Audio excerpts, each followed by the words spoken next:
Kejaksaan Agung atau Kejagung Republik Indonesia menangkap Ketua Pengadilan Negeri atau PN Jakarta Selatan Muhammad Arif Nuryata alias MA atas kasus dugaan suap penanganan perkara di PN Jakarta Pusat. Dalam penangkapan ini, Kejagung telah melakukan penggeledahan dan penyitaan sejumlah barang bukti. Dalam kasus ini, Kejagung telah melakukan penggeledahan di berbagai lokasi di Jakarta dan beberapa daerah lain.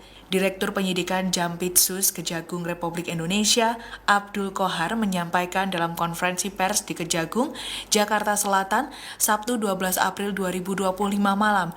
Dirinya menjelaskan penyitaan sejumlah barang bukti tersebut berupa uang tunai dalam berbagai mata uang asing dan rupiah, dokumen, serta sejumlah mobil mewah.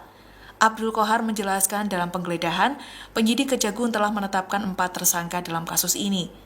Keempat tersangka itu antara lain inisial MAN alias Muhammad Arif Nuryata yang kini menjabat sebagai Ketua Pengadilan Negeri Jakarta Selatan. WG merupakan panitera muda di Pengadilan Negeri Jakarta Utara, serta MS dan AR berprofesi sebagai advokat. Seluruh tersangka diduga kuat terlibat dalam gratifikasi pengurusan perkara korupsi pemberian fasilitas ekspor crude palm oil atau CPO dan turunannya periode Januari 2021 hingga Maret 2022. Abdul Qohar menambahkan, dalam perkara ini disebut melibatkan sejumlah korporasi besar, yakni Permata Hijau Group, Wilmar Group, dan Musim Mas Group, di mana yang seluruhnya telah diputus oleh Pengadilan Tipikor Jakarta Pusat 19 Maret 2025.